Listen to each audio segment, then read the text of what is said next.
5 years of experience to help you manage your portfolios and protect your wealth. Remember to subscribe, like, and share these videos. Well, this is going to be the final broadcast for the week, and we have a monster day coming out with lots of reports, unemployment, and much more. So that's going to make the typical pre-holiday market a lot different. We're going to talk about the big, beautiful bill and its passing. I think they'll probably get that done tonight, and then we'll go into the long-term aspects of coming into Q3. Let's get into tonight's video.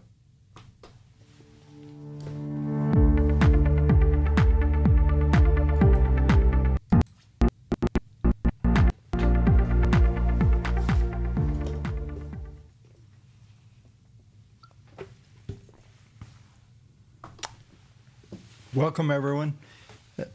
Bob Kendall here. It is the final broadcast of the week. There's a fair amount going on. The market just keeps grinding into new highs, and the bid just doesn't seem to want to go away. We got Bitcoin on the edge of potentially breaking out. Lots of things going on here. Big new deal with Vietnam, supposedly, and rhetoric out of the White House is that there's going to be a bunch of new deals announced in the next several days. So the 9th is the deadline. I think everybody goes back to 40%. In yesterday's video, I showed you the model I built. I revised the model. I believe I put it in last night's Substack. I'll probably put it out on Twitter when we get done today. But we'll talk a little bit more about the model and how we get into more of a solvent situation. It's going to take a long time. There's a lot of things broken unless we can push a 4, maybe 5, 6% GDP before you laugh at that. In 1984, I think it was 84, I believe 84, 86, we had a 7.2% GDP. And the average for the entire decade of 1980 to 1990 was actually 3.1. And that's a big number. And when you see that type of growth, especially at the level of the economy is now, that's going to be very big. So let's just talk about the big, beautiful bill. And this was part of what I went through in the special report that I put out yesterday. But more importantly, really, this is what Trump believes he needs for his agenda. I think they want 10,000 more border agents. They're just trying to facilitate everything that they're doing, including the scenario of what we're going to need to facilitate all of these trillions of dollars of capital investments that have been promised to the U.S. So just for the record, I do want to, I hate to keep coming back to this, but the realities is that, with Musk and other folks running around telling how we're going to go bankrupt, for one reason or another, the people that are making these capital investments, why would they make an investment into a country that was going bankrupt? And the answer is it's not, and they are. They're doing it because they see the future of the world. No one's sees the U.S. falling apart and coming in to the end of its dominance. The reserve currency status is not going away. It's locked down. I know a lot of folks want to believe somehow the BRICS, and I've talked about it in the past, but talked about it in the reality is that there may be a bifurcated world. Maybe certain folks do use the BRICS, but the dollar will continue to be dominant. And right now we're seeing, a bit of a discount that what we've seen from the past. But, I've been around a long time. I remember when the dollar was really beat down back in Jimmy Carter days and all of that. So good news is one of the reasons I was late, I was working with this, with the data sheet that just finished, so I can see what's going on there. But that is uh, when it first ran, it didn't realize that it had it as a holiday, pre-holiday market, blah, blah, blah, go to sleep. Tomorrow we have a crazy number. Excuse me, let me bring something up over here on the other screen while I'm talking to you. And we have a lot of new news coming out that will be impactful. I'm just bringing up the list of things that we have coming up right now. We look at tomorrow. We have, of course, unemployment, and the ADP numbers were kind of sketchy today. So, it drives everyone to think that maybe that's going to happen here on that as well. But we got non-farm payrolls expected to be, looks like a forecast about 127 and 127,000 new jobs. Unemployment rate is looking at 4.3 possible slight increase. I will put that in the Substack tonight. I usually do the chart with the algos showing what the forecast is for the unemployment. I'll put that in there tonight. Just looking at some of the other stuff, obviously average work week, those components. Factory orders is due out, looking for a big number, 8.8% bump. So this is, I guess this is the issue with, at the moment, we continue to see the strength coming in. Now remember, all these numbers are rear view mirror numbers, right? So these are numbers that happened last month.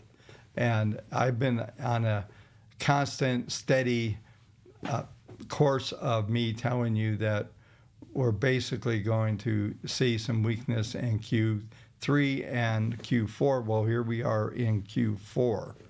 So what that means, we're going to have to watch the numbers. A lot of these residual numbers are still coming in.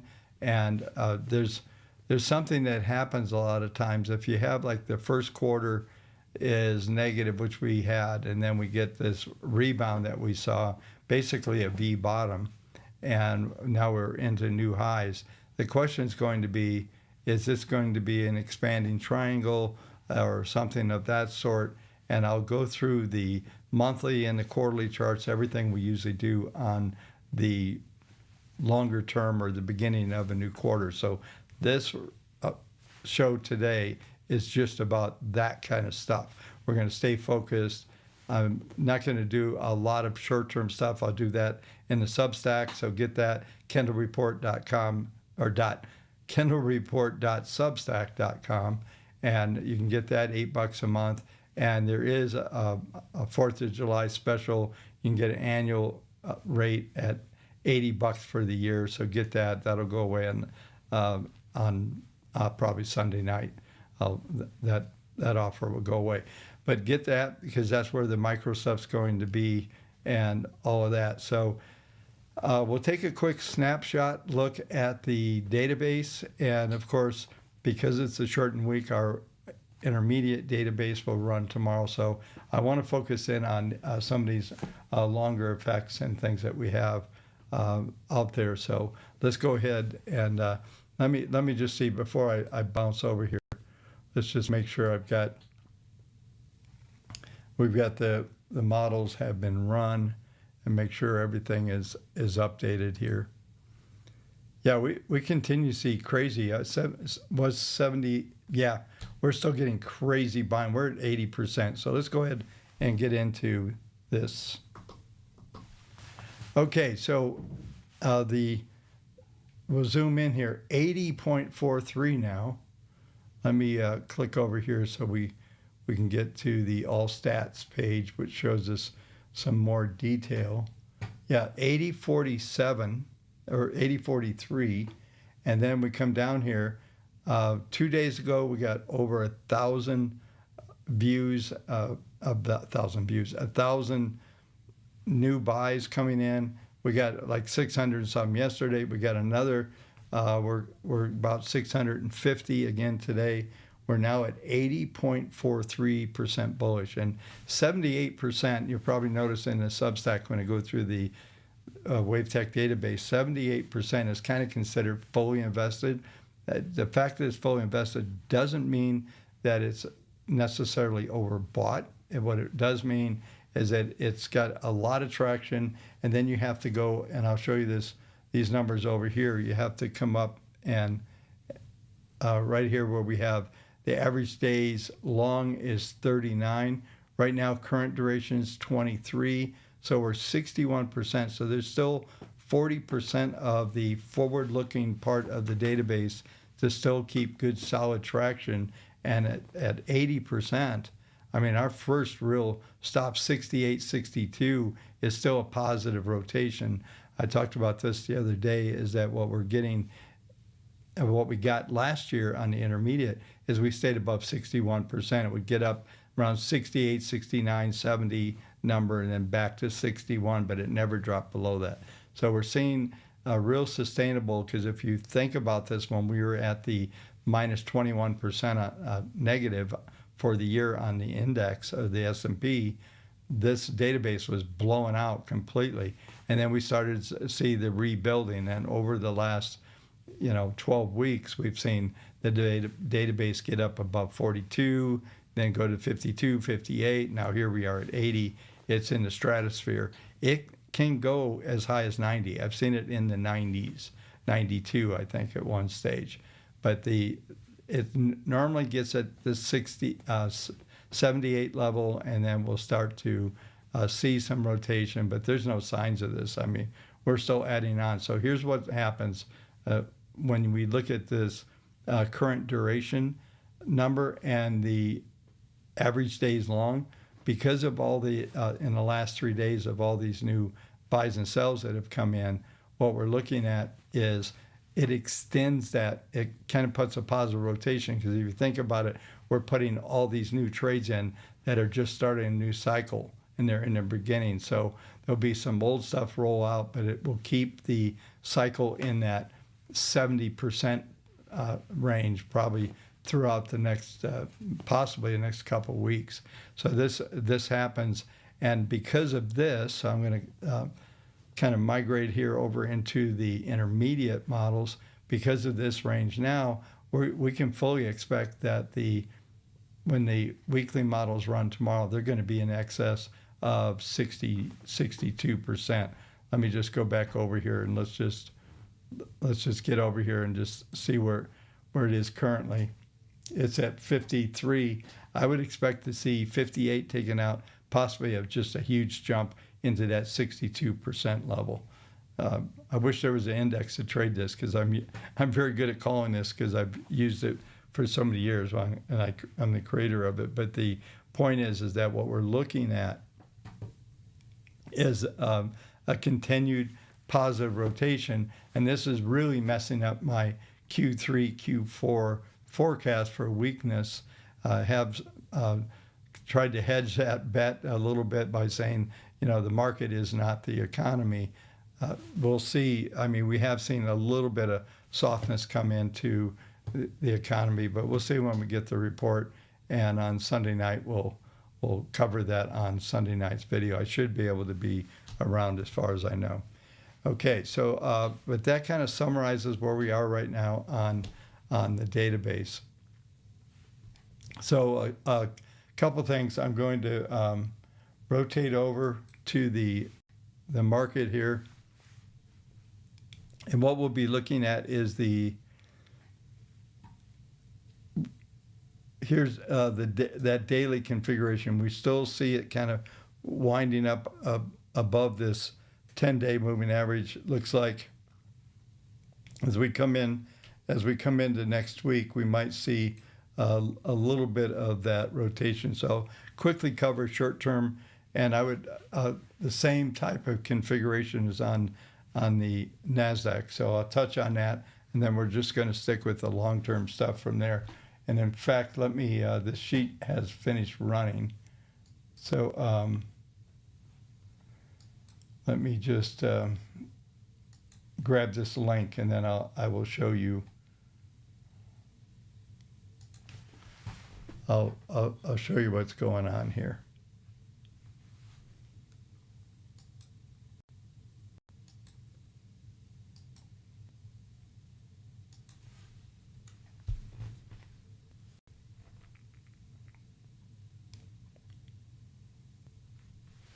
Okay, so this is the data sheet. We got trend strength 7 out of 10, bullish breakout. So we're still pushing that. Look at these numbers here. All of a sudden, we got R1. Right now, the forecast is R1, S1, but I think we should get a fair amount of volatility out of this when we get this. When we get all the news in the morning, so that there's going to be quite a bit to move this around. But look at PPM1 back at 0.39, 0.25. We're almost in the trend mode, and PPM2 and PPM3 is in plus T. That means we're in trend mode. Plus T here in 1.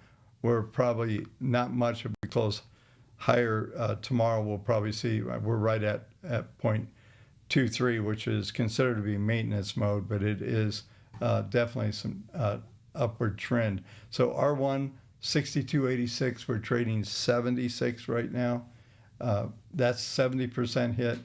To get to 62.97 sounds like a lot, but I don't think it is with employment and the news that are coming out. So let's take a look. There's a couple of trades out. There's the buy, what I call the Jim Cramer trade, buy high, sell higher, breakout trade.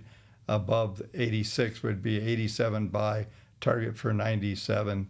That's $10, and the stop here is $12. So I'd be a little hesitant to take on a trade. I'd like to see at least close to a 2-to-1 ratio if we can get it.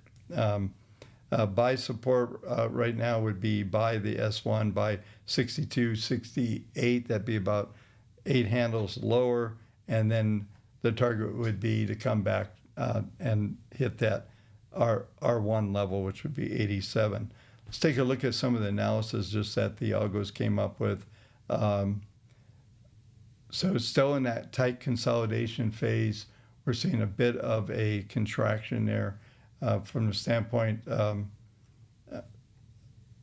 The key is holding steady here, support 1. 80% probability of a bullish breakout. So I would say look for that 87. I think 97 is a little tight, but if the momentum's there, those of you that have the indicators, I can't wait till I have these sheets. I've got a meeting later tonight with my guy who's working on this project to hopefully we can get a little closer. I keep thinking these long weekends we have is getting me closer, but we seem to come up with some issues. But the point is that you can rerun this sheet. I will rerun this sheet later tonight. It'll have similar stats. The ranges won't change. Those type of things won't change. But the analytics on the shorter term and the outlook for the next several hours will look different. And what you can do when one day when you get your hands, I could run this on an hourly chart, so it would give us a much better focus on what the short-term volatility is going to bring, especially probably an hour before the U.S. Open or so would be awesome time to run that. And maybe you could even run it on like a 4-hour chart, and that'd give you some nice windows to trade within, especially if you catch the beginning of that 4-hour window. So just some things I'm looking forward to being able to cover those things once we get this out and delivered.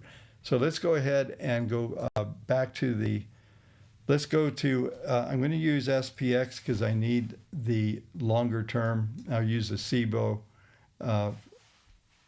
range, and we're going to go to the weekly, and we'll start with weekly. So this is what I'm going to do. I'm going to do, we'll see what kind of depth I get into because there's a fair amount. I'm going to start with the weekly analysis, go to monthly, and then quarterly, so we can get an outlook for this next quarter.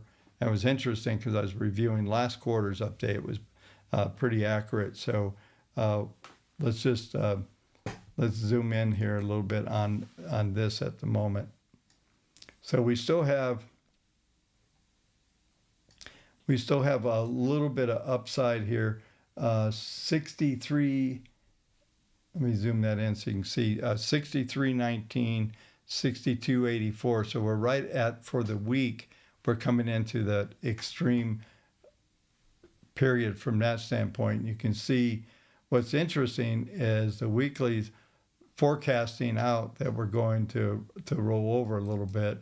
And we also are seeing on the PPM1 momentum starting to peak out. That just tells us we should test this 60, 60.08, 60.50 kind of number on the downside on the weekly, maybe next week or so. But the big number that's happening here is the PPM2 is starting to accelerate, which tells us that it's starting to turn up. Let me just show you this real quick. So you can see the 21 is coming through here. Let me draw this in so make sure we get all eyeballs in the right place.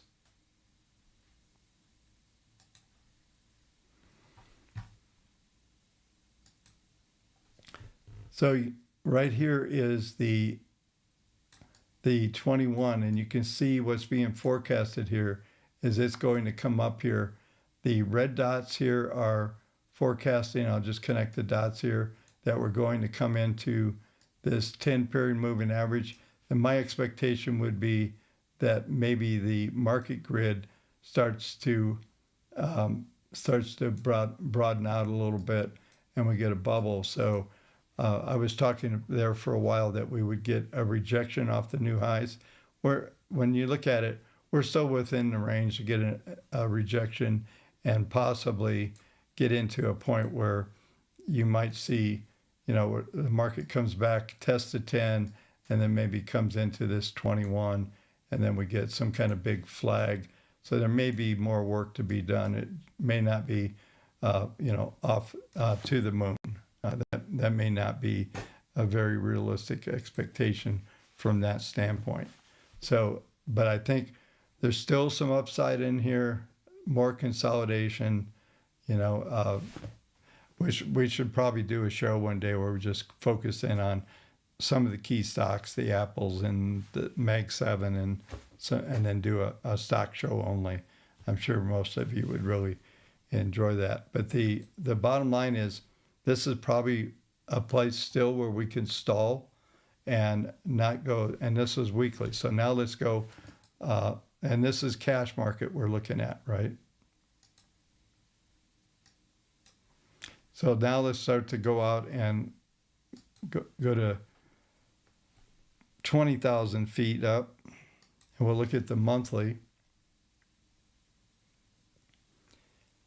And monthly is, when you look at what happened here, this is the big spike down to pretty amazing if you think about it. 48.35 was the low, and here we are at, printing a 62 handle. Pretty amazing reversal. I remember all of the folks yelling and screaming, Trump was ruining the country, everything was going, tariffs were the worst thing ever, and then we get this. And I'm going to, once I go through a little bit of analysis, I'm going to go back to that GDP model that I put together.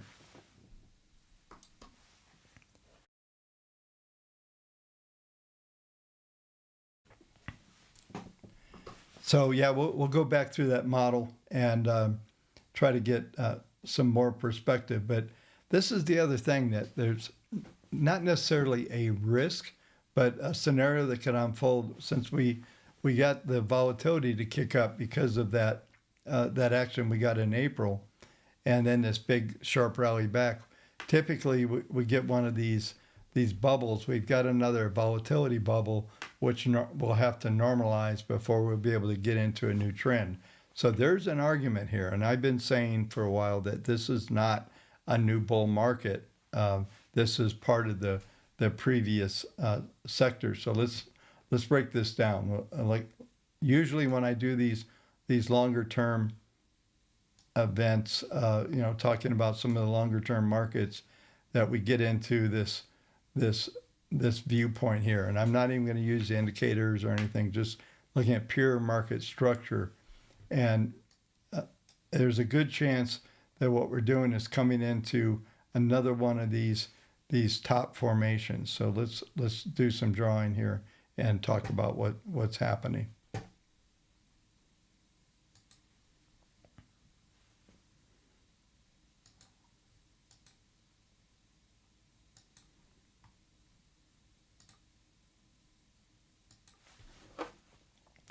So we'll look at the market grid probabilities here, and I'll try to draw this in. When you get this big expansion like this, you usually get something that looks like this, and we get a bubble. If we look at this previous formation that we got over here, draw right here, this right here, we're screaming into new highs. Everything felt good. This was back in 23. Then we got 22. Then we get this little sell off into 23. This was October, coming into a few months from where we sit right now. So these are monthly. So this was the better part of the half of the year. It started in late 22 and then came in here, right? So now we got a similar type scenario that is likely to unfold, where we get over here, we get another one of these formations, and we don't have to come all the way back in there, but it does appear that, back to 60, 61, 60 and a half right now is certainly possible within this configuration. So the expectations here, when you start to zoom out to 20,000 feet and you look a little higher, you start to see more of the field. When we're looking at the daily, we're looking at the trees within, but now we're looking at the larger picture. Doesn't look to me that we're going to get this big breakout. The one thing that I just want to point out here, and that's right here where we're looking at this green number here. I'll have to look and see.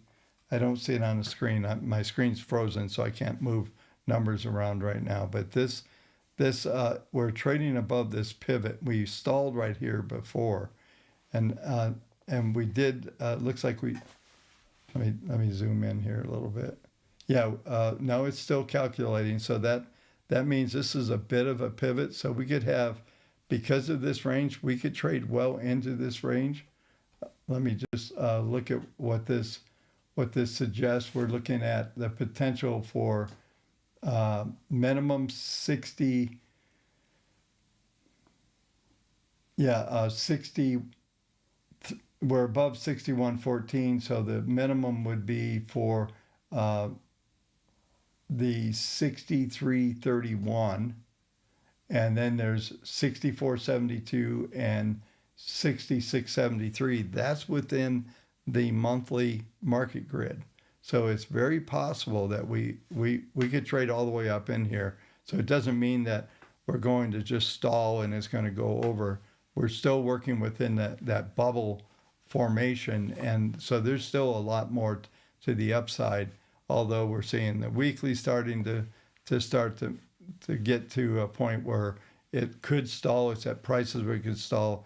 We'll have to watch the database to see if the short-term database, but it would have to drop well under 58% to even get negative, and it's at 80.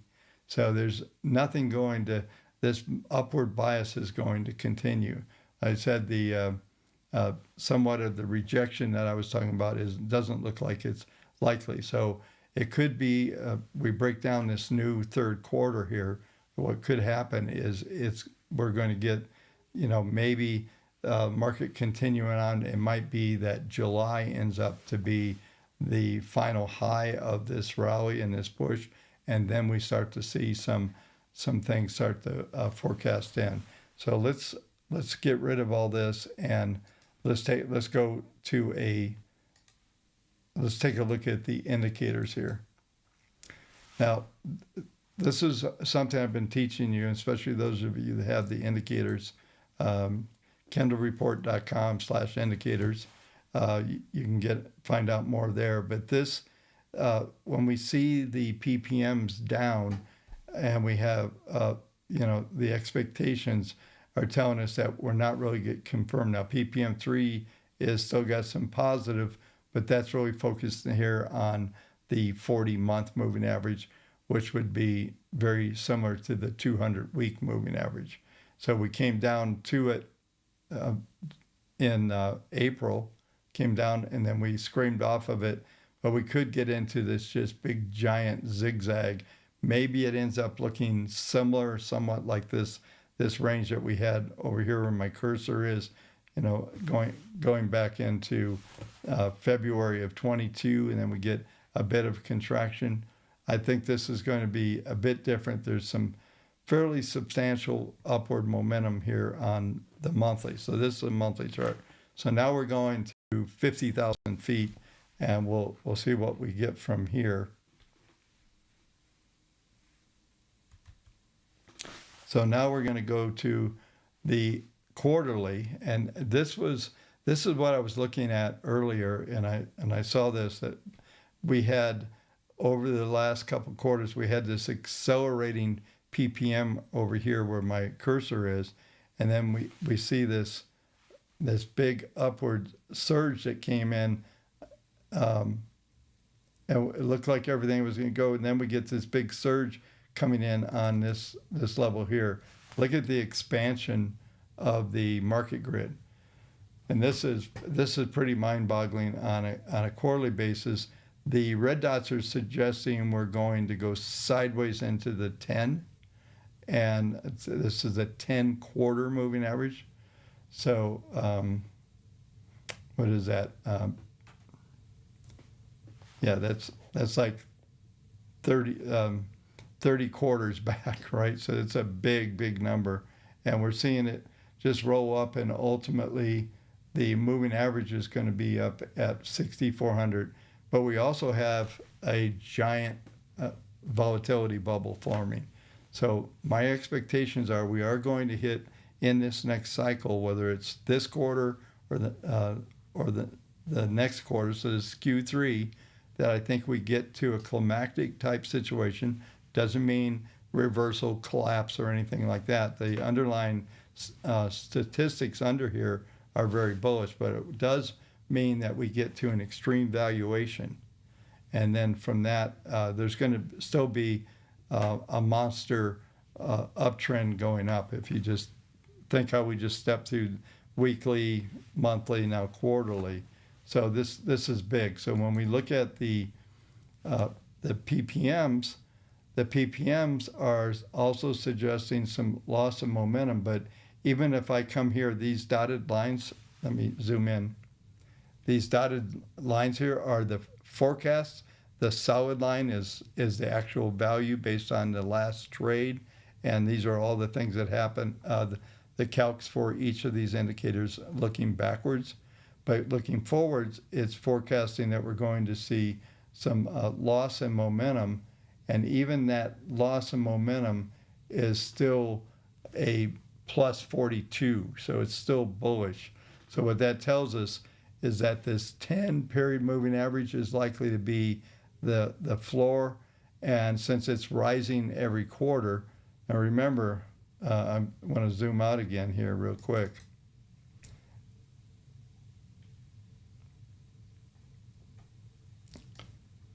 When we look down here, if I just move my cursor over here, where you see my cursor, that's 2031. I'm hoping I'm still here. Okay, but this is 2031 numbers. This is how far out we're looking. So what it's saying is the general trend up into 2028 is going to have this underlying support.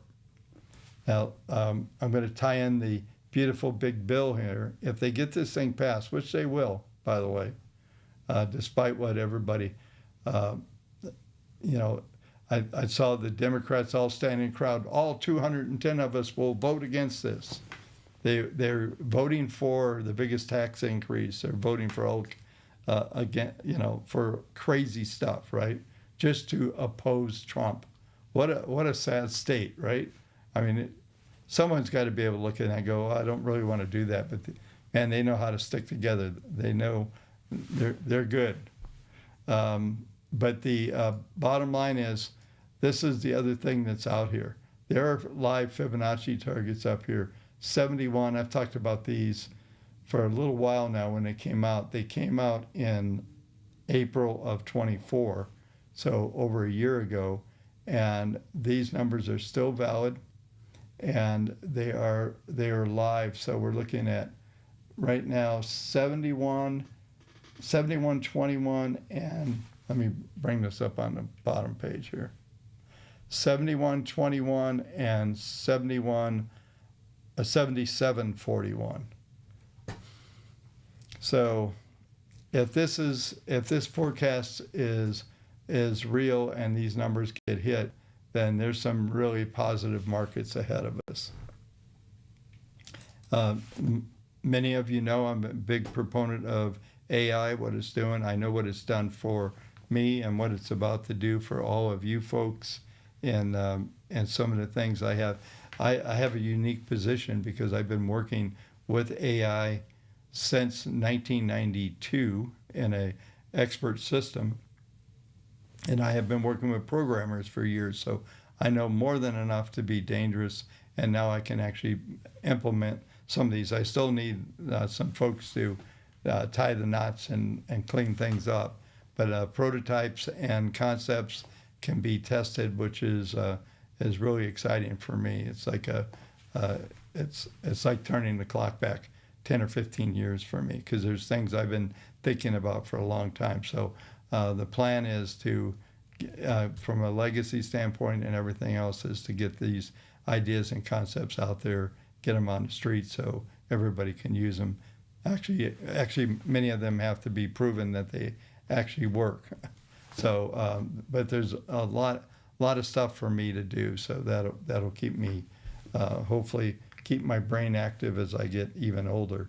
But this whole scenario that we're looking at is, you're looking at multiple years of generally positive markets, and so for the doomsayers, the bankruptcy of America, all those things. Nothing's in here that illustrates that. Something could happen and maybe a rollover, black swan, whatever, that would be it. People tell you that 2008 was a black swan, and I tell you no, it wasn't, because when Bear Stearns had their first issue in July of 2007, I warned everybody that this whole thing was about to happen. There's those of you watching that know that's true. So, some of you that didn't know me there would know, but it was very well called, including massive banking collapse starting in literally November of '07 and early '08. I called Lehman 6 months before it happened. It was all obvious. But the point of telling you that is this: if there are no signs that any of those things are about to happen, and it's really interesting, I think, that we're seeing this type of metrics out of the quarterly, and that's going to be huge, I think, because this trend will continue. And the good news is you can go back 5 years from now and watch this video and see if I was right, see what I said, and see if I had any relevance. Anyway, so here's what we'll do next. I'm going to go from here, where we at, 39 minutes in. So I'm going to go, we'll take a quick look at the numbers on the NASDAQ, and then we'll go from there. We'll touch on interest rates, and we'll hit gold, and maybe Bitcoin. We might slide in. We'll see what comes up. Might do the dollar here as well. I think those are relative markets to go ahead. So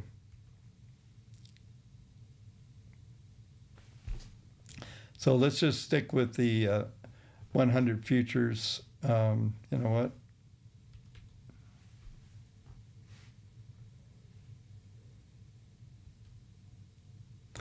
What I want to get to is,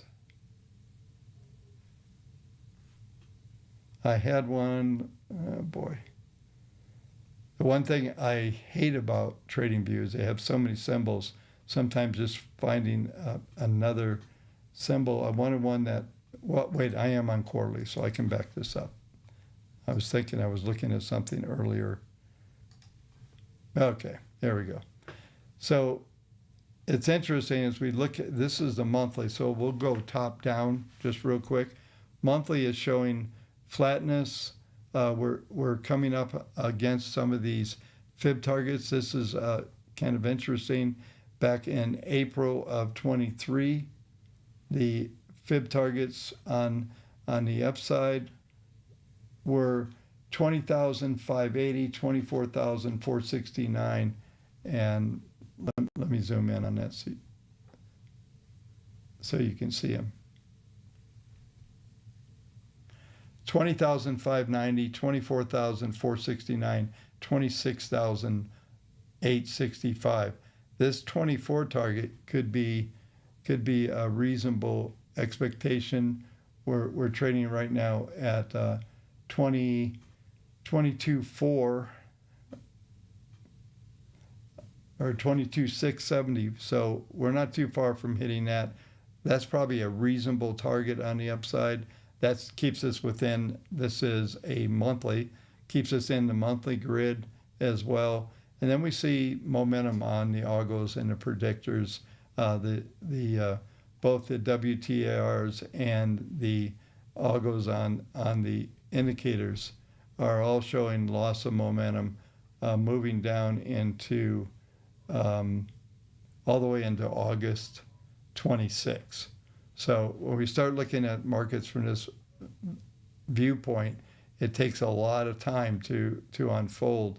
So this is just telling us we're flattening. There's upward bias during this time, and ultimately maybe after August of 26 we could see a little more of flattening. But for the most part, if I had to draw anything in here, this is what we're likely going to see is, and this would correspond with the S&P as well, but you're just going to see something like this, and markets are just going to be like this. And maybe at some stage we get some input, and if my productivity gains that I'm expecting happen, then we'll get a move up in those ranges. I'm going to try to, on the Substack tonight, to try to focus in on some of these longer term aspects of things. So the newsletter will probably look a little bit different than what you've been seeing. So just got a notification somebody signed up for the newsletter, so thank you. But these patterns are going to be pretty consistent. When you start to get out to the weekly and monthly, I remember going back to the pandemic and telling everybody if you want an inflation hedge, it's not gold. Gold has done well since that time, but it's not gold, it's the S&P 500. It's like literally the best inflation hedge there is, period. So if we do come into a period of time where we're going to see a flatness and maybe inflation stagnate a bit, then that's how this chart should look during that period of time. However, the however is, bullish however, is that if we get all of these $14 trillion of investments and everything in, that's going to be important here. Let me just see. Yeah, so let's go to this real quick. This is a good segue over to this. So what I did, and I in last night's Substack, I built this model in Claude yesterday, and I made it into a React dashboard. So what I did, the executive summary of this projection is right here. Let me zoom in on that. So we have, here's the actual, and then we get into the projections down here. Thank you again. The 3% GDP, so I didn't even go to the 3.1, But what you can do with this sheet, and I'll put it out on Twitter, so follow me on Twitter, and it's in Substack last night.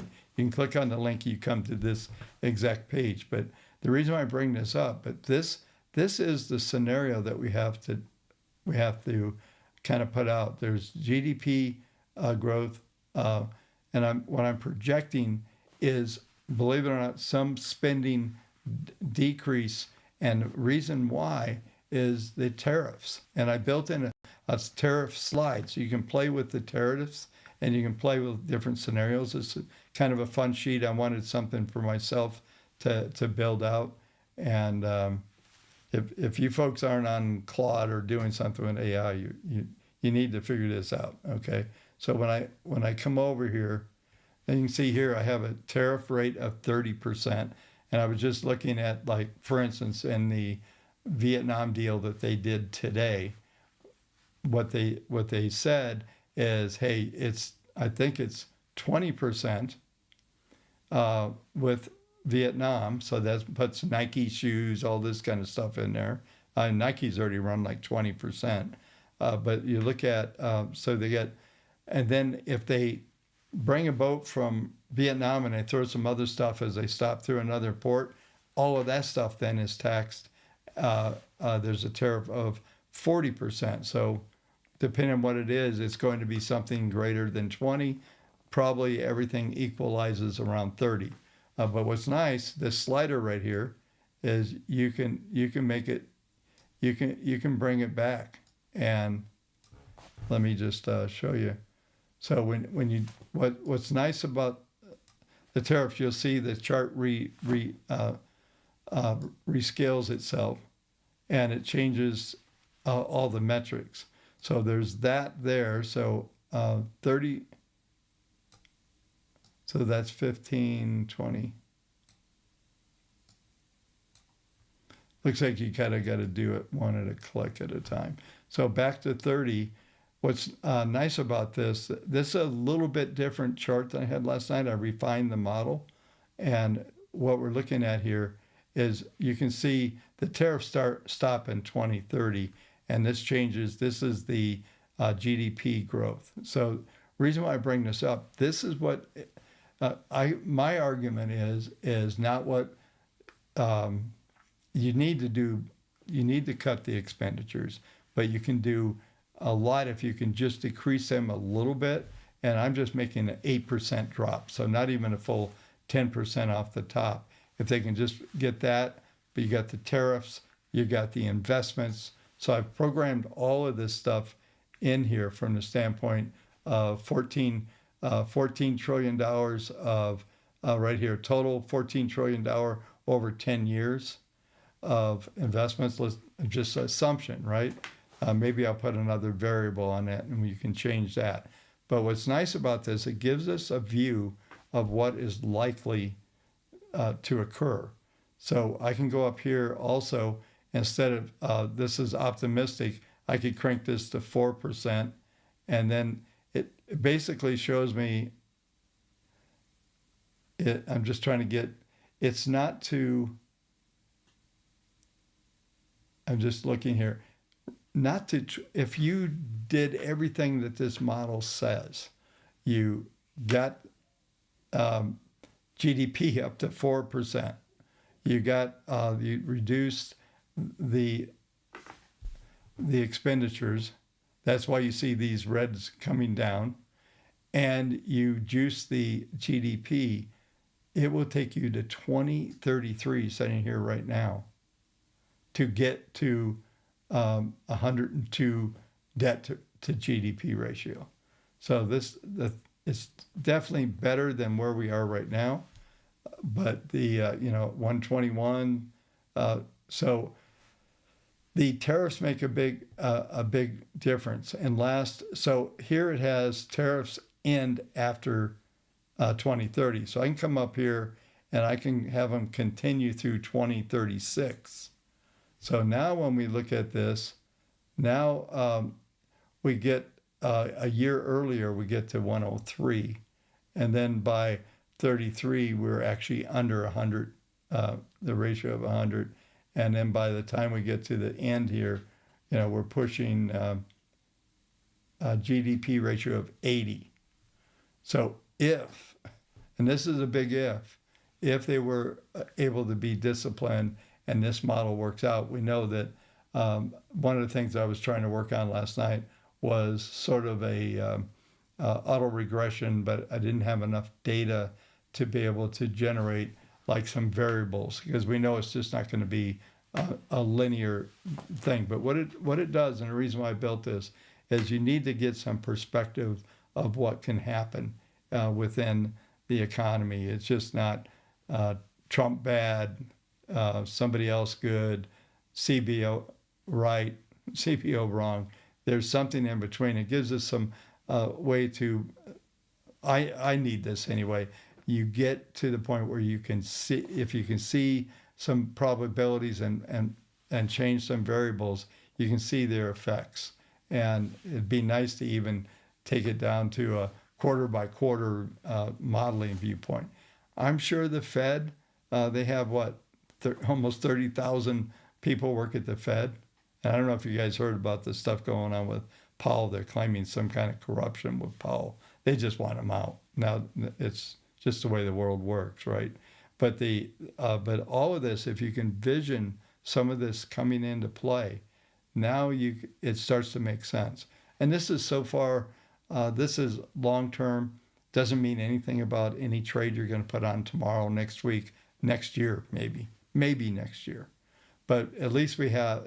I wanted some perspective, and my gift of a couple hours work is, you can have this dashboard and play with it. It's out there, and I think the way that I'm distributing it on this publish mode, that you can take it and you can even play with it and modify it. I don't know if it'll break it or not, but you can. There's on this link when I give it to you, it's in Substack, so you can get it from yesterday. Once you have that link, you can actually Claude will give you the ability to modify that artifact. So anyway, enough on that. But I just wanted to bring some perspective on all of that. So for me to get through, I got a lot to do in 8 minutes. This may be continued to Sunday night, but the equity markets, I'll just kind of summarize here. They're in good shape. There's a lot of bullish scenarios going as we go forward. The NASDAQ has been a leader, the Meg 7, we know all that. I mean, if I put up Microsoft, it's been a moonshot, right? So there's been some great trades there.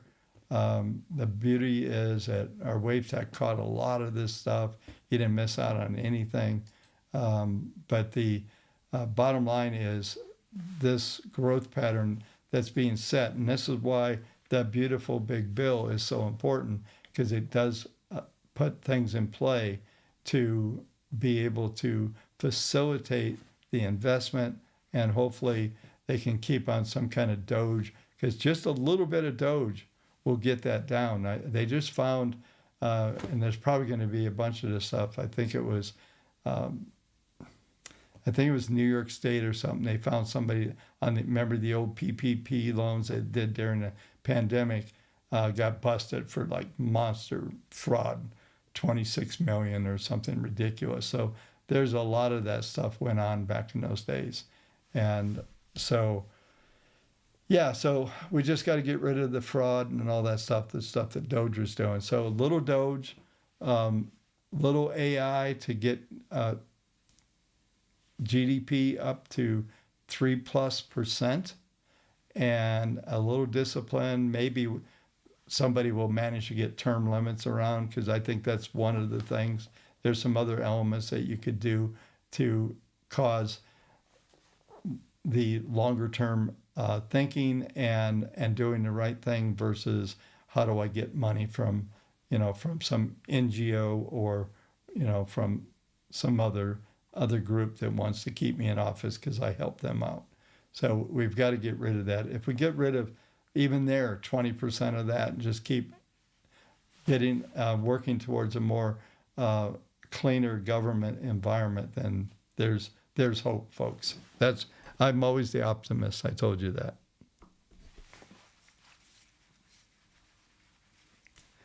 I think what I'll do, since we have limited time, let's do the Dower, and then on Sunday night I'll continue this saga, and we'll get into gold and some of these other aspects. So,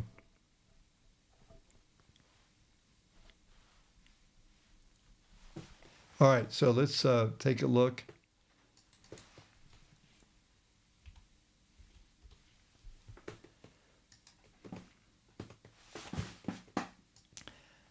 Those of you, if you go back, probably my last long-term viewpoint of what's likely to happen here, if you go back to there, we were talking about the possibility of getting down to 95, maybe between 94 and maybe down to this 200-month moving average. So this is a monthly chart.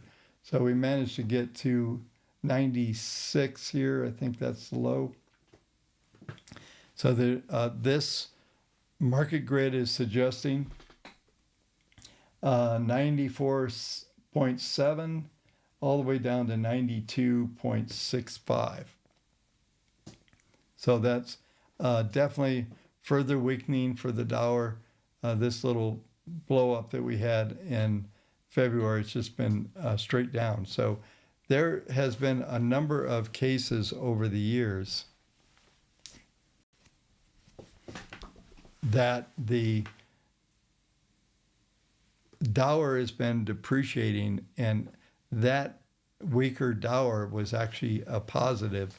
I remember trying to remember, it was maybe early 2000, maybe 01, 02. There was a time when the Dower was weakening. Let's just take a look. I have the data. Yeah, it was coming in, here it was, all the way from 03 all the way down into 08 in the crisis. But during this period, the stock market was, if you remember, after 2003 was the end of .com, the stock market was exploding up and the Dower was depreciating.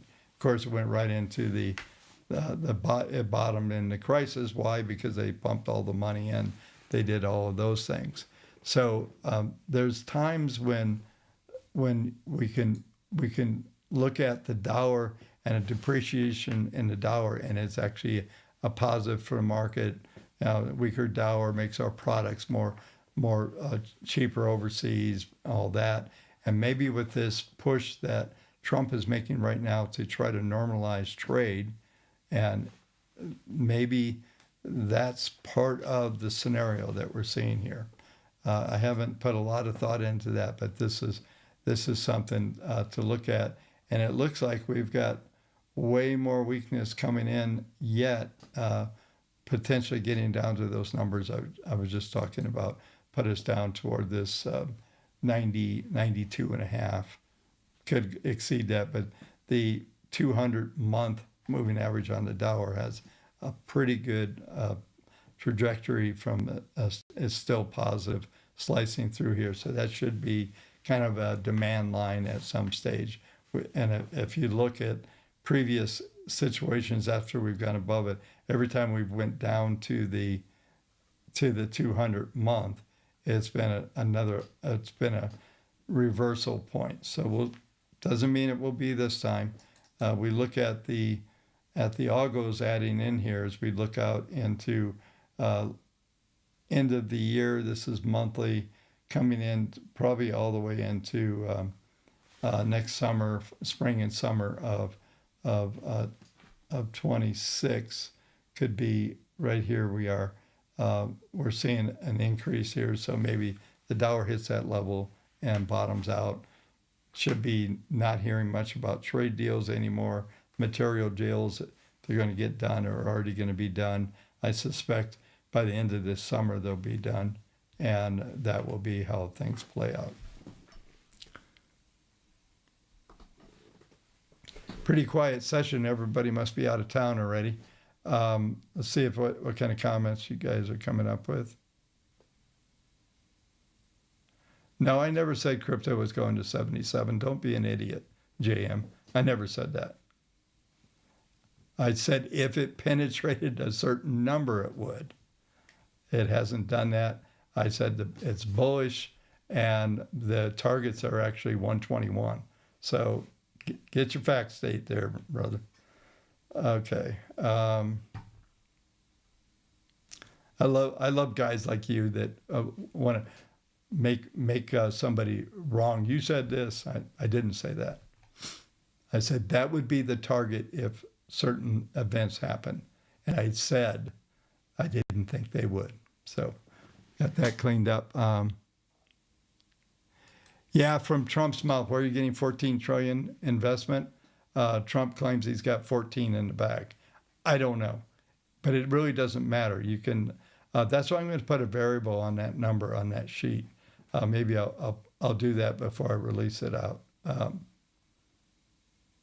Yeah. So the Saudis. There you go, Todd. Saudis promised 10 trillion, and there's been at least 4 trillion of other investments. So. Yeah, it is, David. The weaker dollar, it's not going to have anything to do with inflation. What was the inflation in the period I just showed you? It was non-existent. They couldn't even get it above 1% during that time. That's not going to be a thing. Let's see here. Thanks, Harry Toe. Appreciate that. You too. Have a great holiday. Yeah, so maybe plug recruiter. I mentioned ADP numbers. I'm looking for a weakness in Q3. I'm sticking with it, but our algos, our database, everything is projecting more of a bit of a. Yeah, so all the metrics and what's being projected. So Tony's got a question on the equation or model. It's right in there. So if you, what GDP model is based upon is actually the growth factor, which is going forward from where it is currently is at 3%. It's based on 3%. Now, I didn't put anything lower than that. I just assumed it. So you just told me I need to change 2 variables, which is correct. I'll add a variable to make the GDP down to 2% and increase it to 4%. And then on the other number, what was the other number we were just talking about? Yeah, so I'll change that, but that's what it's based on.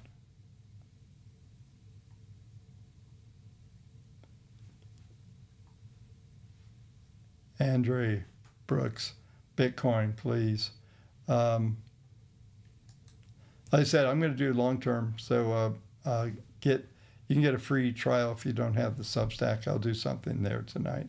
We're already kind of max length. I've got to move on.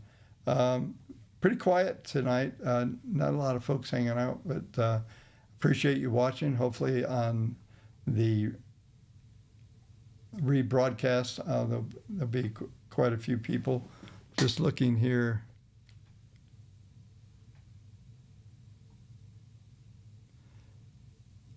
Yeah.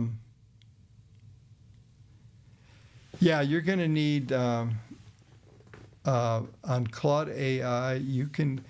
I'm now up on. I've got 2 versions of the $200, so I'm there. They're getting $5,000 a year from me right now, but I'm just using so many tokens with some of the work I'm doing.